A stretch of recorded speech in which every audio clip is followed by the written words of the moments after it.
When using the board view, the backlog is where all the tasks are held when not in use on the board. And it's also where you can find tasks that you want to add into your board view.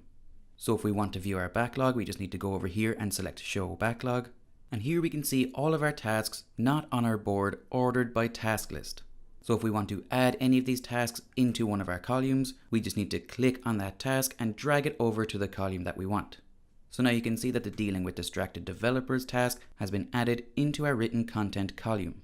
And if we want to remove any of our tasks from our column back into our backlog, we can easily do that by again just clicking and dragging over to the backlog.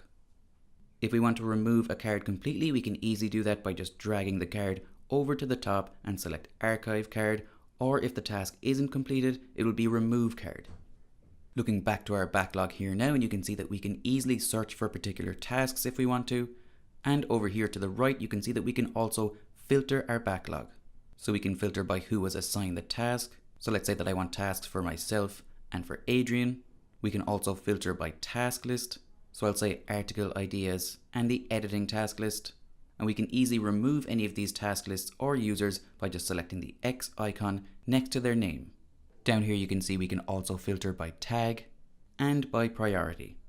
So let's say here that I want to add the Get the Most Out of Your Team task into our For Review column. And looking at our backlog again, we can also quickly add new tasks. So in the pop-up window here, we can select our project and our task list.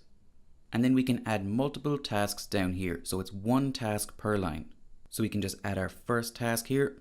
And if we want to assign that task to anybody, we just need to do @that username. And if we want to add any more tasks, we just need to select a new line and then create that task.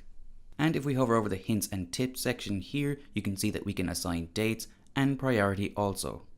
Down here you can see that we can choose to make these tasks private, and we can choose whether or not we want to notify the user when these tasks are added. So now I'm just going to add these two tasks, and we can go about adding them into our board however we please. And there we go, now we can freely go about adding tasks to our board using our backlog.